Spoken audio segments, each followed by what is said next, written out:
बढ़ती हुई भयंकर गर्मी से राहत मिलने की संभावनाएं हैं, लेकिन ये राहत कहीं-कहीं पर किसानों के लिए आफ़त बन सकती है क्योंकि राहत मिलेगी उस प्री मानसून वर्षा से, जो इस समय देश में तमाम जगहों पर कटाई और मड़ाई के कार्य में व्यवधान डाल सकती है या फसलों को, अनाजों को नुकसान पहुंचा सकती है। नमस्कार किसान साथियों, नमस्कार मित्रों, मौसम तक से जुड़े सभी सदस्य साथियों। इस वीडियो में हम बात करेंगे अगले 3 दिनों के मौसम पूर्वानुमान की। आज 13 मार्च है। 13, 14 और 15 मार्च को मौसम कैसा रहने वाला है, इसकी बात करने वाले हैं इस वीडियो में। और सबसे पहले आपको बता दूं कि इस समय जो उत्तर भारत के भागों पर डब्ल्यूडी था, वो आगे मूव कर चुका है और अगला डब्ल्यूडी आने वाला है कल, और कल से उसका असर हमें दिखाई पड़ेगा मैदानी क्षेत्रों पर। धीरे-धीरे उसका प्रभाव बढ़ेगा उत्तर से, और इधर पूरब से भी बादल आने वाले हैं। महाराष्ट्र से लेकर इधर उत्तर प्रदेश के पूर्वी रीजन तक बादल छाने वाले हैं। पहले इधर पूरब और दक्षिण से और उत्तर से, उसके बाद फिर राजस्थान और पंजाब की तरफ से भी बादल बढ़ेंगे और 20 मार्च से पहले देश के कई राज्यों पर बरसात होगी। फिलहाल मॉनसून के कमज़ोर होने की खबरों के बीच में प्री मॉनसून की जो एक्टिविटीज़ हैं, वो अगर हम देखें तो तापमान के नज़रिए से, तापमान के दृष्टिकोण से तो थोड़ी बहुत राहत तो ले आ रही हैं। लेकिन जैसा कि मैंने कहा कि किसान साथियों के लिए इस फसलों की जो इस समय अवस्था होती है, स्टेज होती है, उसमें इस तरह की प्री मॉनसून की गतिविधियाँ किसानों का टेम्परेचर बढ़ा देती हैं, किसानों की बीपी बढ़ा देती हैं। लेकिन फिलहाल जो फैक्ट है उसको समझना ज़रूरी है और उसके हिसाब से एक्ट करना ज़रूरी है। यानी जब आपको पता चले कि 2-3 दिन आपके लिए साफ़ मौसम, शुष्क मौसम दिखाई पड़ रहा है, तो उस दौरान जितना जल्दी हो सके जो भी कटाई-मढ़ाई का काम है निपटा सकें निपटाएँ। जब बारिश की संभावनाएँ हैं, तब आप ज़रूर थोड़ा-सा ठहर जाएँ। इधर पूर्वोत्तर में आज दिन और रात में, यानी 13 मार्च को दिन और रात में पूर्वोत्तर में अरुणाचल प्रदेश और असम के कई हिस्सों में मध्यम से तेज़ वर्षा और हिमपात अरुणाचल के ऊँचे पहाड़ों पर यहाँ पर संभावित है। और साथ में पूर्वोत्तर में नागालैंड, मणिपुर तथा मेघालय, सिक्किम, उप-हिमालय, पश्चिम बंगाल में भी संभावनाएँ हैं। मिज़ोरम और त्रिपुरा, ये जो साउथ के 2 राज्य हैं, यहाँ पर भी बादल रहेंगे, लेकिन बहुत कम एक्टिविटी संभावित है। हालाँकि पूर्वोत्तर भारत में एक साथ लंबे समय के बाद ऐसा संयोग बना है जब बरसात कई दिनों के कई जगहों पर हो रही है, और वो भी 1-2 दिन नहीं, कई दिनों का स्पेल यहाँ पर दिखाई पड़ रहा है। ये यहाँ के लिए इस समय नॉर्मल माना जा सकता है क्योंकि बहुत एबनॉर्मल रेन रही है मानसून के वापस लौटने के बाद से अक्टूबर, नवंबर, दिसंबर में भी और जनवरी, फरवरी में भी। मार्च में भी अब तक बहुत अच्छा नहीं रहा था, लेकिन अब हो रही है बारिश। इधर पहाड़ों से जब पश्चिमी विक्षोभ आगे मूव कर रहा है, तो यहाँ पर पश्चिमी विक्षोभ के आगे मूव करने के कारण जो वेस्टर्न हिमालयन रीजन है भारत का, ये ईस्टर्न हिमालयन रीजन है, और पूर्वी हिमालय क्षेत्र भारत का, और ये है पश्चिमी हिमालय क्षेत्र। तो यहाँ पर जो गतिविधियाँ हैं वो कम हो रही हैं, इधर बढ़ रही हैं। यहाँ पर जो गतिविधियाँ हैं वो अभी आज दिन और रात में गिलगित, लद्दाख और हिमाचल तथा उत्तराखंड के कुछ ऊंचे इलाकों पर संभावित हैं। जम्मू कश्मीर में भी छिटपुट जगहों पर संभावनाएं रहेंगी। नीचे की तरफ देखें तो पंजाब और हरियाणा, राजस्थान तथा उत्तर प्रदेश के कुछ हिस्सों, दिल्ली, इन क्षेत्रों में जो उत्तर की ये ठंडी हवाएं थोड़ी बहुत पहुंची हैं, इसके कारण कल भी थोड़ी सी राहत मिली थी और आज भी थोड़ी राहत की उम्मीद कर सकते हैं। यहाँ पर मिनिमम टेम्परेचर भी थोड़ा नीचे रहेगा, मैक्सिमम में भी थोड़ी सी कमी आ सकती है क्योंकि यहाँ पर बादल नज़र आने वाले हैं। ये बादल यहाँ जैसलमेर से लेकर के आगे तक मूव करेंगे। जैसलमेर, कोटा, सवाई माधोपुर, ग्वालियर, रीवा, सीधी, सिंगरौली होते हुए इधर किशनगंज तक। ये कह सकते हैं कि 30-40% हिस्सा जो भारत का है, इधर उत्तर का और कुछ पूरब के हिस्से, कुछ पश्चिम के, इन सभी भागों में कई जगहों पर बादल नज़र आने वाले हैं।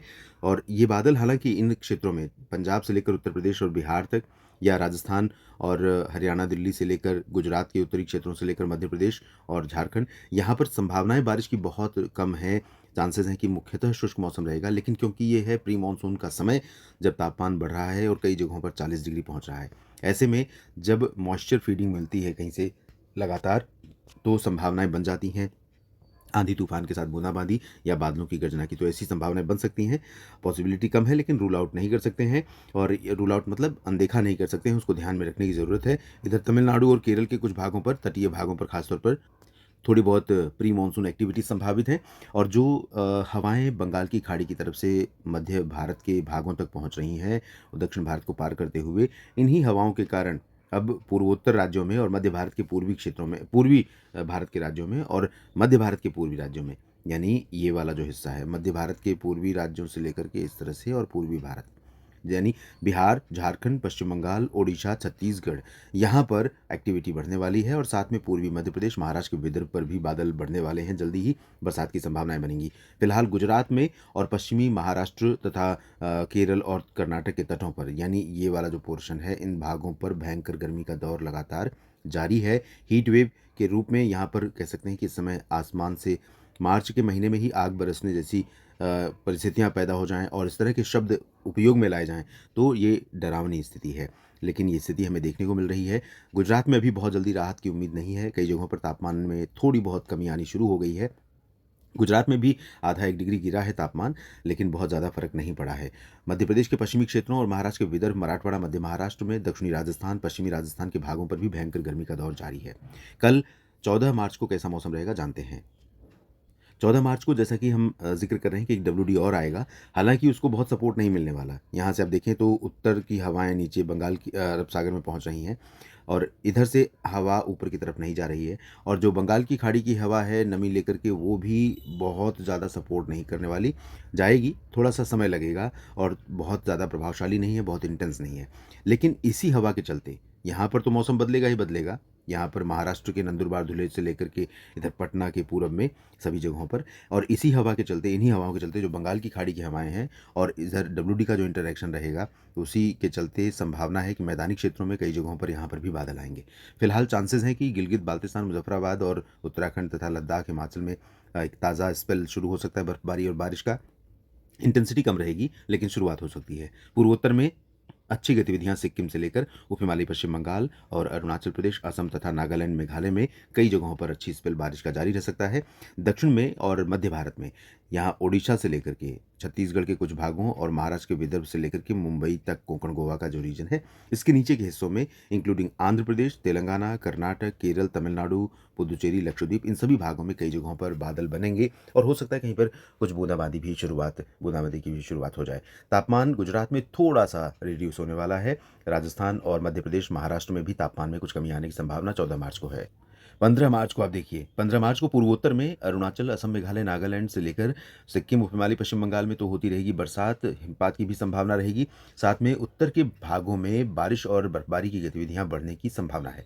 यानी पूर्वी हिमालय क्षेत्र और पश्चिमी हिमालय क्षेत्र दोनों जगहों पर एक ठीक ठाक स्पेल दौर बारिश का या हिमपात का हमें नजर आएगा और ये दौर जो है कई जगहों पर यहाँ पर मौसम को बदलने के लिए बहुत ही महत्वपूर्ण रोल प्ले करने वाला है। क्योंकि यहाँ से जब बर्फ़ पड़ेगी, उसके बाद जब यहाँ से ठंडी हवाएं आएंगी, तो गुजरात में भी और तेलंगाना में भी, छत्तीसगढ़ और उड़ीसा में भी तापमान में कमी आने की उम्मीद रहेगी। खासतौर पर सुबह के तापमान में, दिन में भी पारा नियंत्रण में रहेगा। मैदानी क्षेत्रों में भी 15 मार्च से उत्तर प्रदेश और बिहार के तराई वाले क्षेत्रों तथा उत्तर प्रदेश के मध्य भागों, मध्य प्रदेश के कई हिस्सों, छत्तीसगढ़, ओडिशा, महाराष्ट्र, पूर्वी गुजरात और कर्नाटक, केरल, तमिलनाडु, आंध्र प्रदेश, तेलंगाना, इन सभी भागों पर प्री मानसून के गरज वाले, बरसने वाले बादल यहाँ पर डेवलप होने शुरू हो जाएंगे।